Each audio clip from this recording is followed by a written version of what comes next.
And then when World War II was over, they went and dug them back up and started brewing again. But apparently these guys just kept right on brewing. But they were apparently also really small. Maybe they didn't get the through news. then. Maybe they didn't. They're in Wallonia too, so southern Belgium may not have really known. Yeah, Of course, that's also where the Ardennes is, so I'm sure that they actually noticed what was going on. Did you hear gunfire? I don't. Hans, did you hear gunfire? Right?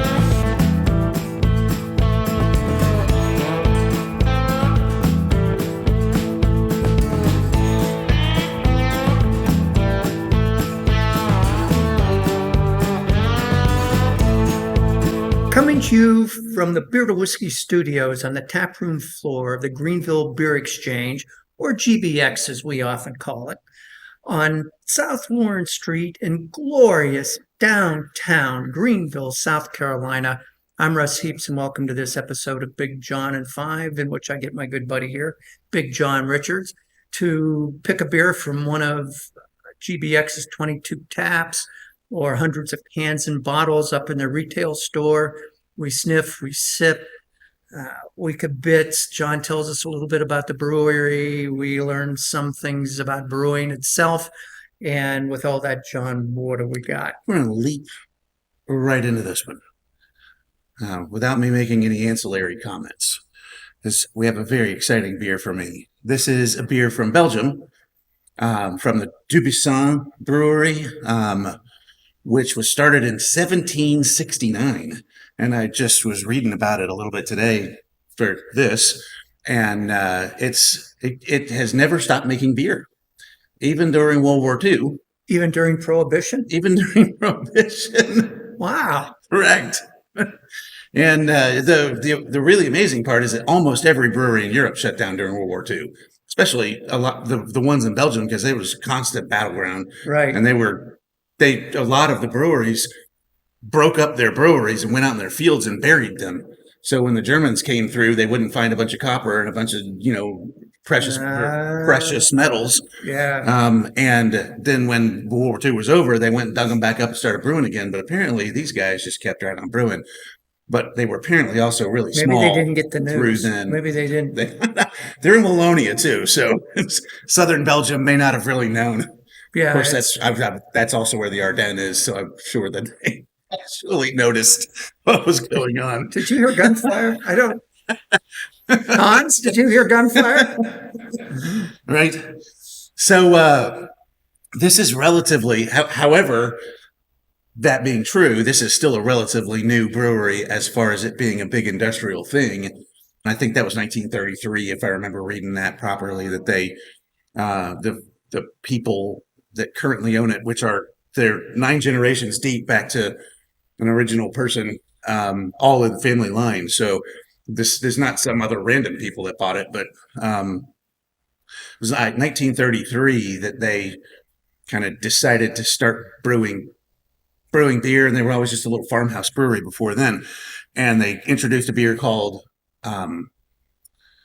Bush, and it's got something else, Bush something, when they introduced it, and it's Bush, which he decided is apparently the English translation of Dubuisson.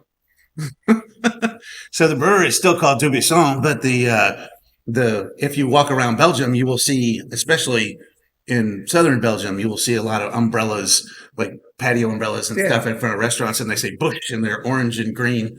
And it's weird to see, because we have such a big Bush beer here in the United States, and I've often wondered if the two have anything to do with each other, or if one of them just decided they wanted to copy the other one, which would be the American one copying the Belgian one. But in any case, that beer that they brewed eventually became Scaldis 12, and that became one of my favorite all-time beers. And now it's called Caractère. Still a big 12% Belgian amber, big monster, sweet, clean, toffee sweet, clean, brisk, still bitter beer on the finish. And this thing builds off of that. It's another big 12% Christmas beer. This beer, and I found out very recently that Belgian Christmas beer is not really a thing in Belgium. and it didn't used to be at all. And most of the Belgian breweries that make Christmas beer make it for the export market, and most of Belgium doesn't give a shit about it. They're not big. They're not into Apparently, Christmas. I guess. Although I guess it's getting bigger because people over there are starting to take notice, or appreciate what it is, or whatever the case It's may only be. taken them 2,000 But some this was years. this So- 1991 was when this beer was first brewed. And they talked about it like it was, we brewed this because people started demanding something that would approximate the feel and the idea of Christmas, and they wanted something that was a little more, kind of baking spicy and a little more festive tasting. Which we're still at a 12% beer here, and then they talked about it's unique due to the thoughtful use of hops. How shall we use those hops? And the Belgians are particularly famous for not talking about the way they make their beer. They want to make their beer and then give it to you and not tell you what's in it or how they did it because they don't want anyone else to know. So we get things like that, the thoughtful use of hops. Well, So all of that to say, this beer has probably more of a cult following in the United States than some of the other bigger names. But there are people I know. We were talking about this when it landed on the shelves a week or two ago. And one of my friends was like, this Scaldis Noel has been the beer that I have drunk on Christmas morning for like 12 years. Every Christmas morning, it's a Scaldis Noel when he wakes up, pops a Scaldi, and starts cooking Christmas dinner. sounds like a fine tradition. Sounds like a fine tradition. I could get behind that 100%. Right?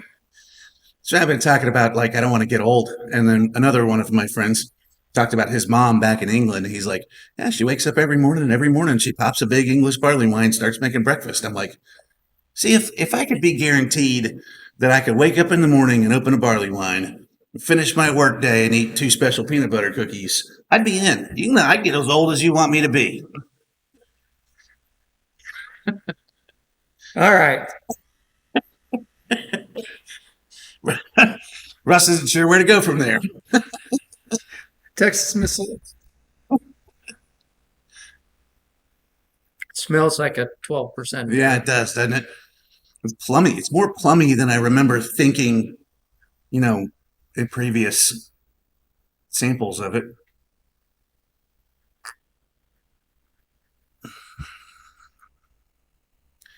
Beer's brilliant.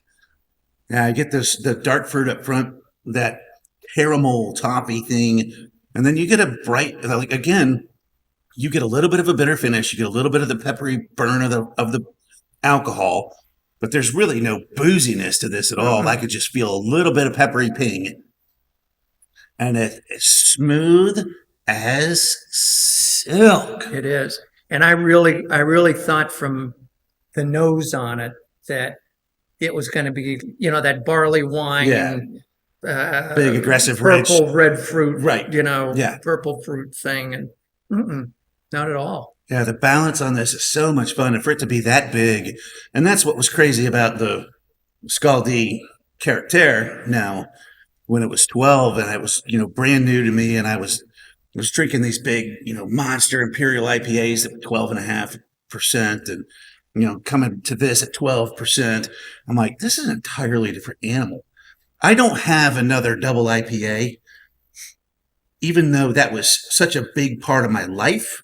I don't have another double IPA that I remember as fondly as I remember that Scaldi 12 from that same period of time. And it's crazy. I mean, we're such a young brewing scene in the United States, even though we're 40 years into it now.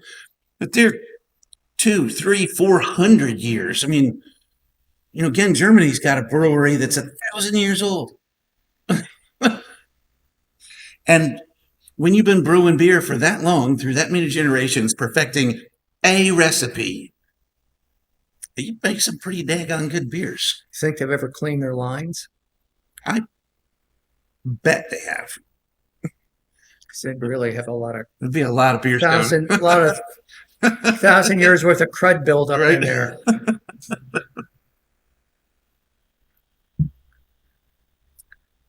Oh, man, that just, it's warming. It makes me happy. It makes me smile when I sip it. And it makes me think that I might be able to survive Christmas this year. Yeah, there's no, I wish a beer could do that for me. Well, if you take one of these with you out to Arizona, you never know, Russ.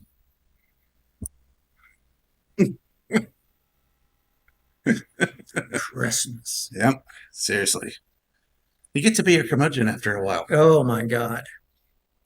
You know, I always think back fondly on my father who loved Christmas. right? Yeah, he loved Christmas.